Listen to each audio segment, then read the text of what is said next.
Persaingan emiten yang menduduki posisi jawara market cap alias kapitalisasi pasar terbesar di Indonesia semakin panas. Tidak hanya persoalan nilai kapitalisasi yang naik turun, tapi kini emiten yang masih kecil saja ada yang sudah berhasil masuk posisi 8 besar. Sepanas apa sih? Kita akan coba bahas singkat di Rookies di Top 10 Market Cap. Kita langsung lihat slide yang pertama. Pertama saya akan ajak Anda melihat daftar emiten dengan kapitalisasi terbesar di Bursa Efek Indonesia per tanggal 16 Juni 2021. Kita lihat di posisi yang pertama masih ada BBCA. Ya wajar kalau dinilai dari nilai aset, BCA mencapai 1090,83 triliun rupiah. Lalu di posisi kedua ada BBRI. Kalau BBRI ini asetnya mencapai 1.411,05 triliun rupiah. Lalu di posisi ketiga ada TLKM. Aset lancar dan tidak lancarnya per kuartal 1 ini jumlahnya mencapai 103,5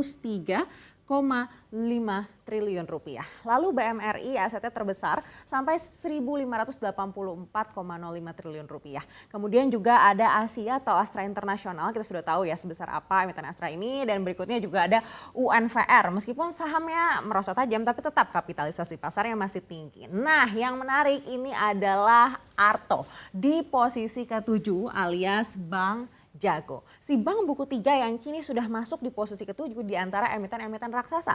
Lalu setelah Arto ada TPIA ya, kita tahu nih TPIA. Nah berikutnya menarik lagi ada DCII, emiten data center yang juga baru seumur jagung. Sudah bisa masuk di posisi ke-9 jawara 10 besar market caps di Bursa Efek Indonesia. Dan kita lihat di bawah DCII ada HMSP atau HM Sampurna yang asetnya mencapai 45,92 triliun rupiah. Artinya DCII ini sudah bisa berada di atas HM Sampurna. Sebelumnya yang masuk daftar ini ada MTEK alias Elang Mahkota Teknologi yang sekarang setelah masuknya DCII dan Arto sudah terdepak dari posisi 10 besar kapitalisasi pasar terbesar.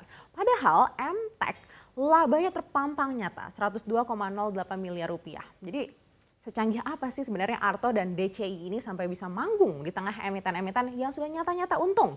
Kita akan cek slide berikutnya.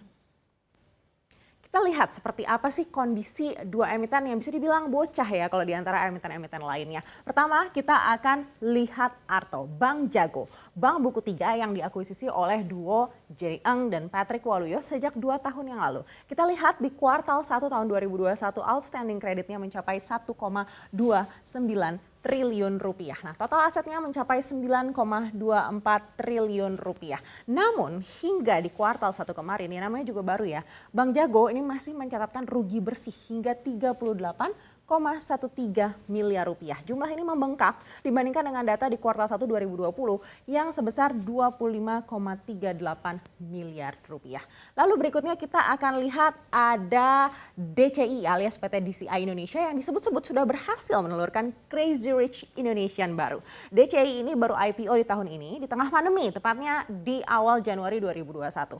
Asetnya hingga kuartal 1 2021 ini sebesar 2,59 miliar rupiah. Pendapatan DCI sebesar 171,51 miliar rupiah dan sudah bisa mencatatkan laba hingga 48,06 miliar rupiah. Memang sudah bisa untung ya, tapi kalau kita lihat jumlah aset yang dibandingkan dengan emiten-emiten lain di 10 jawara big caps, ini masih jauh sekali padahal ya. Tapi memang DCI ini kan digadang-gadang akan membangun data center terbesar di ASEAN. Jadi mungkin ini alasannya kenapa mendapat perhatian dari investor meskipun sebenarnya dari segi aset ini belum bisa menyamai emiten big caps lainnya. Tapi memang bisa dibilang era sektor teknologi tengah merajai bursa akhir-akhir ini. Kalau kita lihat secara sektoral, sektor teknologi sering menjadi satu-satunya sektor yang menguat di saat IHSG melemah.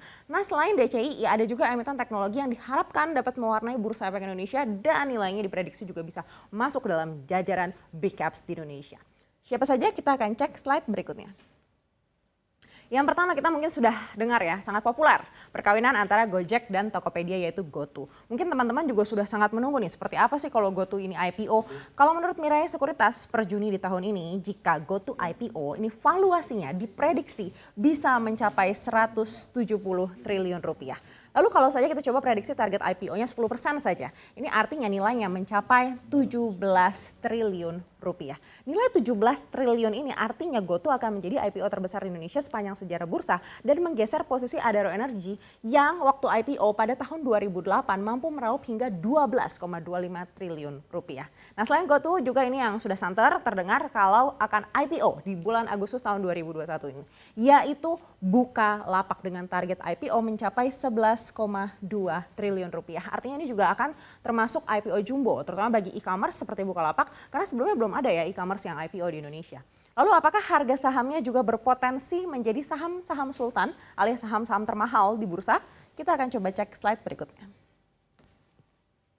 Belum bisa diprediksi sebenarnya berapa harga saham GoTo dan juga Bukalapak setelah IPO nanti. Tapi kita akan lihat 5 emiten dengan saham yang harganya paling mahal saat ini di Bursa Efek Indonesia. Pertama adalah DCII. DCII di 17 Juni 2021 ini disuspend ya oleh Bursa Efek Indonesia. Tapi harga terakhir adalah Rp59.000 per saham. Artinya kalau beli satu lot yang terdiri dari 100 lembar saham, ini sekali beli nilainya Rp5.900.000. Nah, Rp5.900.000 sekali beli bisa dapat berapa lot saham BMR itu ya, yang jelas-jelas asetnya besar meskipun labanya masih merosot juga karena pandemi. Lalu berikutnya ada GGRM atau Gudang Garam. Kalau Gudang Garam ini kita sudah tahu ya memang harganya tinggi. Pagi ini saja sudah mencapai 36.300-an per lembar. Lalu berikutnya ada BBCA. Nah, harga sahamnya Rp31.600 di pagi ini. Wajar ya karena BBCA punya pertumbuhan pendapatan yang sudah terbukti juga dari tahun ke tahun. Lalu berikutnya ada Edge. Nah, Edge ini juga fenomenal karena dalam sebulan pertumbuhan harga sahamnya sudah mencapai 276,1%. Padahal baru IPO di tahun ini juga, tepatnya di awal Februari begitu ya. Berikutnya ada SCPI atau Organon Pharma Indonesia, perusahaan farmasi yang sahamnya seharga Rp29.000 per lembar. Nah, SCPI disebut akan delisting juga, tapi belum memastikan kapan akan go private. Lalu apakah saham GoTo dan Bukalapak akan menggeser posisi saham-saham termahal di Indonesia? Kita tunggu nanti seperti apa.